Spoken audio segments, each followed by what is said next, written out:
Hey guys, welcome to the Real EQ podcast. And I'm so excited to actually finally get this done. I was just sharing with my guests that I think this is probably like the third or the fourth iteration of my podcast. And so I'm just ecstatic to finally be able to get this done. Shout out to the awesome team here at Lifestyles Digital Media Group because we are shooting this in studio. And we had the fun time of building out this set. And so if it looks kind of familiar, that's because it was actually inspired by my home office. But this is a very special episode for me because I have one of my near and dear friends, my business partner, mentor, and just all around good guy. Just to kind of give you some background, he is the mastermind behind Xoana Millwork, a luxury millwork and consulting company here in the Bahamas that transforms architectural dreams into reality. He's not just about beautiful craftsmanship, he's a visionary in the world of high-end construction and luxury real estate. But he is also someone who has mastered the art of strategic thinking. Like a chess grandmaster bringing insight to every business move, we're going to explore how he blends craftsmanship with business savvy and how he is helping others in their own ventures. I'm so excited to welcome, like I said, my near and dear business partner and friend, Mr. Jonathan Cunningham. Jonathan, how are you? I'm great, thank you. This Good was intro. this was an awesome intro, but man, this is very special for me because Jonathan, you have been one of the people I can say one of very few people who have challenged me in so many ways, not just in business but in life. I often say it's that crazy Canadian ambition, right? But before we get into all of that, Jonathan, how do you define success? That's a tough question. How do I define success? I think, maybe like early on in my career, I think I probably had it wrong. Like most people, I thought it had a lot to do with money. And as you get older and more wise, you realize there's a whole lot more to it than that. It's not just hitting top line revenue goals. So I would say it's much more about enjoying the process, enjoying the journey along the way. I still set big, ambitious goals, and I love going after them and trying to achieve them. But if you don't enjoy the journey, the process of getting there, then you're really missing out. So I think the success is that sort of start to finish journey along the way. That sounds so cliche though, because you hear people you hear people say all the time that you should enjoy the journey. Yeah. Our success is about the journey and not the destination. But then, if that is in fact the case, how do you measure whether or not you're being successful if you don't actually arrive to this destination? Well, I think it's. I would say like one of the ways that I'm measuring it right now is whether you've learned and made changes or adapted to mistakes and problems along the way. It kind of is a cliche unless you have legitimately made mistakes and learned from them and improved and gotten better. And if you can, look back on a whole list of problems you've had and see how you made the mistakes and how you fixed them and how you didn't do it again and how much better you or the team is because of that, you can measure your progress, but that's also, you have to embrace the fact that the problems and challenges are what will get you to the final destination. Awesome. So based on that definition, JC, would you say that you're successful? Yeah, I would say so. Absolutely. And it has taken me a while, years and years and years ago, I wanted to achieve things, and I felt like if I didn't hit that specific thing, I wouldn't be successful. And it takes experience to realize that that's not necessarily true. You're looking at it the wrong way.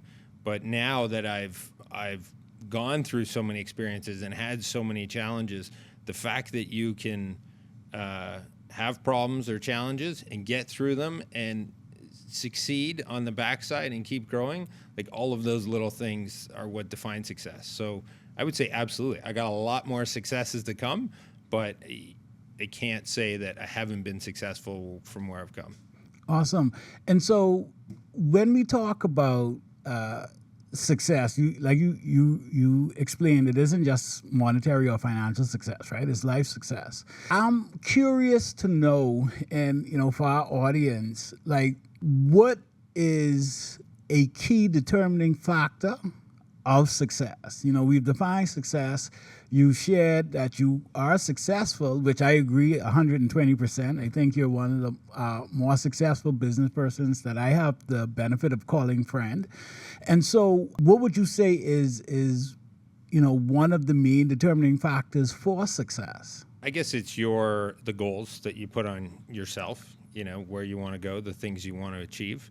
If you set goals and then maybe even milestones to get there, and if you're achieving those, that's what you would say is the single greatest determining factor of success. Yeah, because you have to, if you're going to set a bunch of different goals in your personal, professional, financial life, and you're going to hit those as you go, that is success. If you just look at it like, when I have 10 million in the bank and I own my own airplane or whatever, like if you just think hitting that target is success, you're wrong. That's not it. It's that whole journey. So I think you have to set those specific targets along the way, and you're successful each and every time you get there.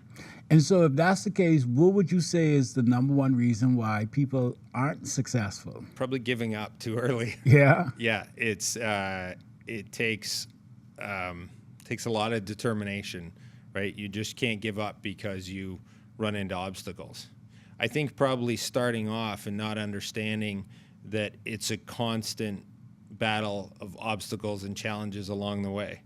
If you don't understand that, you don't have that experience, you kind of go in thinking like this will be easier, I can do it, and often people just get discouraged really quickly because, especially in business, it's just constant, never-ending challenges. So I think people just give up too early. I feel the same way. And this is a revelation that I recently had, right? I was like, what if this is actually the thing, right? Because, and I shared it with my team. Like, I really feel that as an entrepreneur, is really just riding the waves, right? And sometimes you're treading water and, you're literally just barely surviving. And then, the universe brings this piece of driftwood and then you're able to to hold on. And so you're not treading water, it's a little easier. And then, you find this canoe that you happen to get on. And it's like, okay, but as soon as you kind of get comfortable, the storm comes and breaks the canoe up. And I realized that navigating life as an entrepreneur is really about how well you can ride the waves. One of my favorite quotes is that, calm seas don't make great sailors, right? That's right, yeah. But one of the things that I've been able to recognize is it doesn't get easier, right? Like, I just get better at dealing with hard. That's right? Like, it doesn't get easier at all. So what are some of the things, like, you've been on the entrepreneurial journey for a while now. You've enjoyed great successes, but what would you say is something that, like, a recent revelation that you had about your own process that was like, wow, like, if I had known this, or maybe it was one of those things that you couldn't have known because you had to go through all these challenges. Like, what is something that kind of sticks out like that for you? I think you can't really know it. You might be able to read it in a book or something, but I think you don't really know it until you've gone through it. So, I set goals of us doing larger projects. We started out, we used to build custom pieces of furniture for interior designers, and we loved it. We built these individual, beautiful little pieces, and there's a lot of creativity, and it was great. And we were doing about 90 projects at a time on average. And then eventually I wanted to go to larger and larger projects to the point that we were doing $1 million jobs. But there are so many things that change once you do that. It's a much bigger, loftier goal. But there's a lot of things in there that you don't fully realize. let's say you had to like bridge the cash flow when you're doing small little things, right? You might not even notice it because they're so small. You might, it could be a few dollars, right? And it's not a big deal. When you get into much, much bigger projects, if you have to bridge cash flow on something, it could be hundreds of thousands of dollars. So there's a lot of things like that were probably always there, but maybe you didn't realize them because they were so small, or they were just easy. You kind of just bounced through them, right? No problems. But then as you got bigger and bigger and bigger, those problems grow and they become bigger and bigger, and you can't just solve them necessarily in a split second. So, specifically dealing with finance, that was one that I experienced. That the minute you get into bigger projects, there's a lot more to it. It's even a lot harder to transfer money. We were trying to transfer a couple $100,000, and it took weeks to do it, to get it to a Middle Eastern country. It wasn't hard when you just bought little things, right? Right. So there's a lot of instances like that.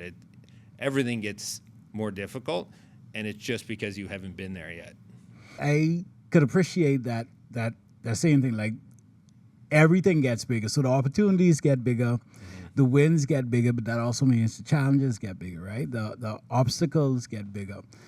But what would you say, like, is there something that you could have done early on that would have either exposed or addressed those problems before? Because, there's somebody who is probably overlooking these little problems now, right? Yeah. But is there something that, like, if you could go back, like, would you have addressed those earlier, or they weren't really problems because they were just small little things? Yeah, they're almost not problems, so you don't even know that you need to address them. With today's technology, it's so much easier. You can learn everything on YouTube, right? We can listen to audiobooks at 2x speeds, all these kind of things. So I think there's a lot more opportunity to learn easier today. I learned from old European guys that just wanted to see you fail, unless you screwed it up, and then they laugh at you. But that's how you learned, right? And as far as they were concerned, if you didn't put 20 years into the trade, you didn't know anything. And so we've come a long way from that to where we are now. I think maybe one of the most important things is just to understand that that you're going to make mistakes, and it's okay. Everybody does it. Make them faster. Don't be afraid of it. Just do it quicker and learn from them, improve, and move on to the next thing. So I could have moved a lot faster if I wasn't afraid, or trying to hold back, trying to prevent from making mistakes. Yeah, and I could relate to that, right? But I think it's also how society views mistakes, right? Like, Yeah, people think they're bad, right? Right. But you don't think they're bad. No, not where I'm at now in my career. Like now, I encourage my team to make mistakes. I was speaking in a conference a while ago, and the first thing I said on stage was, I would only hire us because we made more mistakes than anybody else. And if you go hire that guy, they've not learned nearly as much as us. So, we encourage it, and we talk about the mistakes. And now that we've made them, my team looks at them when they're coming down the road. They try to anticipate it in advance. We know we did this sometime in the past, and we know it potentially going to happen again. Now we have written SOPs and things that help us not make those mistakes.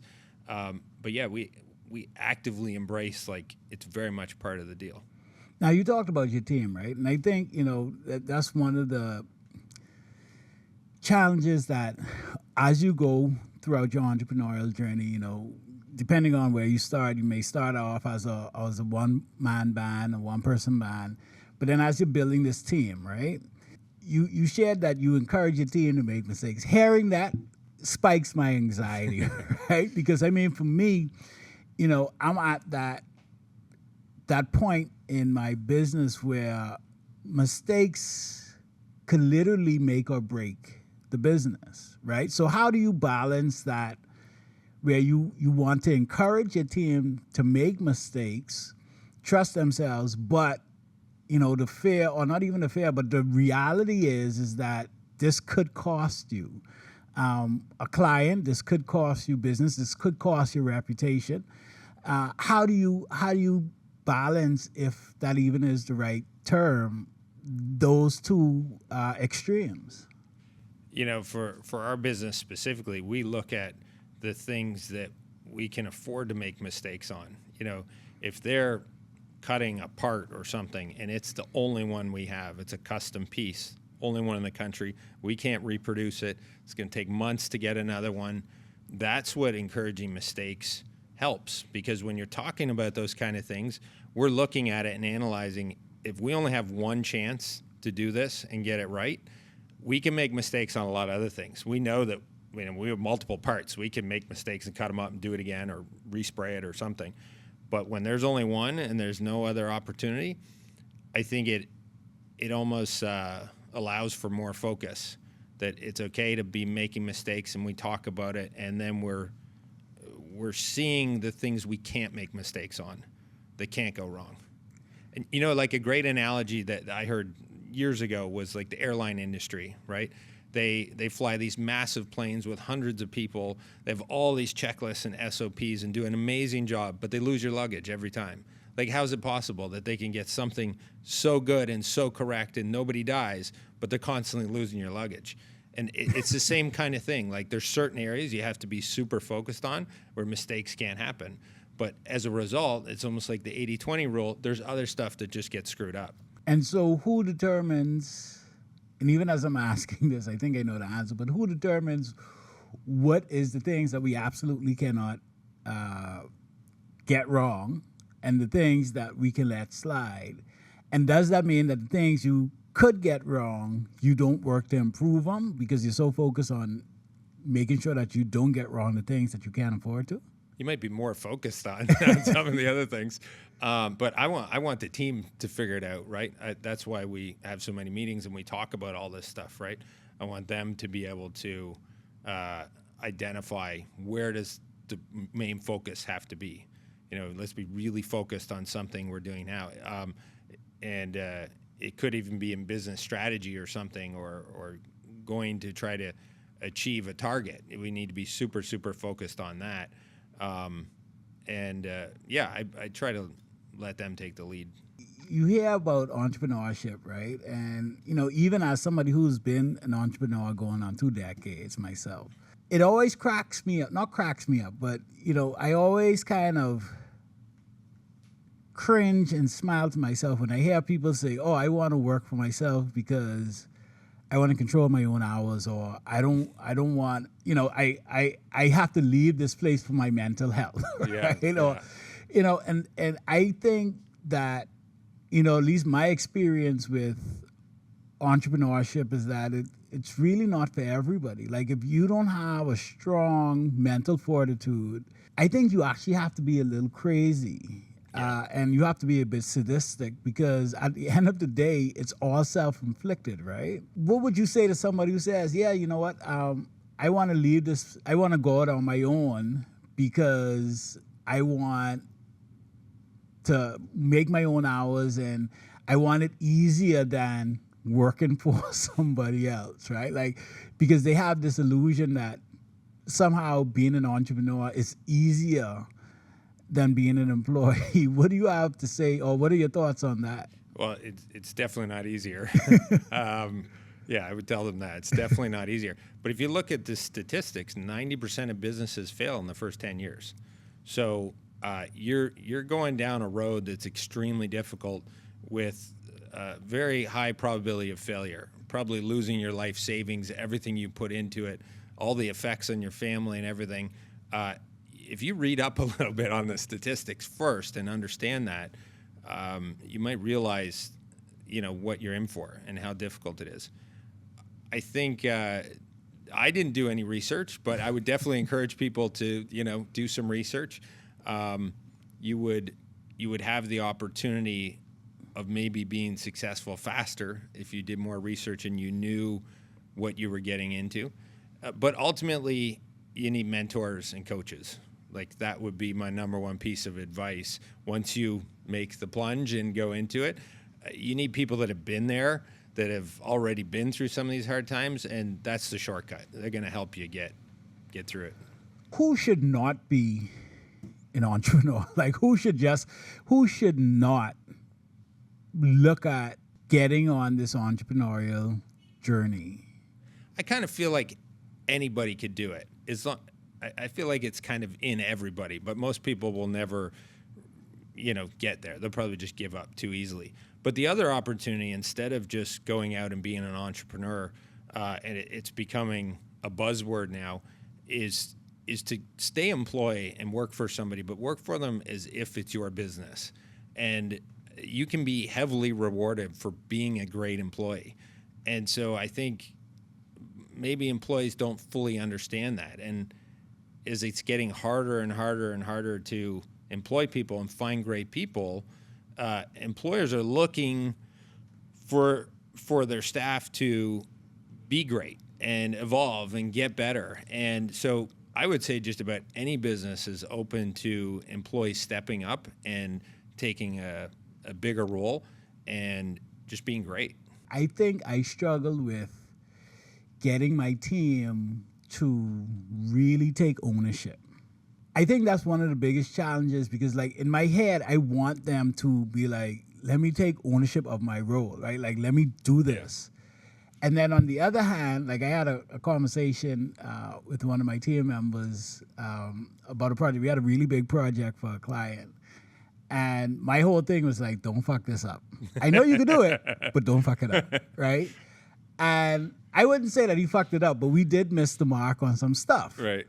And so when I, pulled back and we had a conversation, I was like, dude, we missed it. And he's like, honestly, like, you saying, like, don't fuck it up. Like, I was just so focused on not fucking it up. Yeah. And, I had to take a step back because I was like, okay, well, in my, I guess, paranoia for not dropping the ball with this, major project for a major client, I projected that on him. And the reality is that I know we have the capability, right? Yeah. Like, my team is awesome. But in that moment,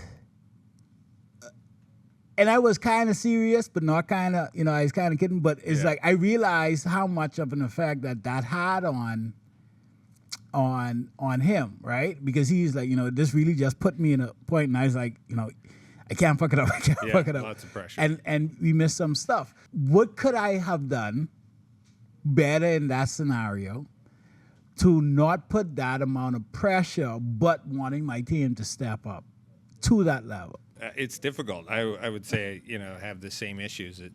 If you have a child sitting down to eat dinner and you give them a glass of water and say, don't spill it, of course they're going to spill it, right? Like, it's the same kind of thing. So a natural reaction is to say, don't do this, don't whatever. But that just ends up typically having them focus on that, and it generally causes the problem. So it's reframing the communication, which is hard in the moment. But I'm learning a lot from some of the sales books and things that I'm learning now that even sales is very much about just reframing the product, or you're essentially helping the other person. You're gonna use the products that you have in order to help the other person. So you need to learn about their challenges and their problems and how can my stuff help them. And so it's hard. It's hard to do it instantaneous, and I think it takes a lot of practice. But in general, you have to be able to reframe it to help them as the employee, whatever it is they're doing or in their personal or PBF goals. And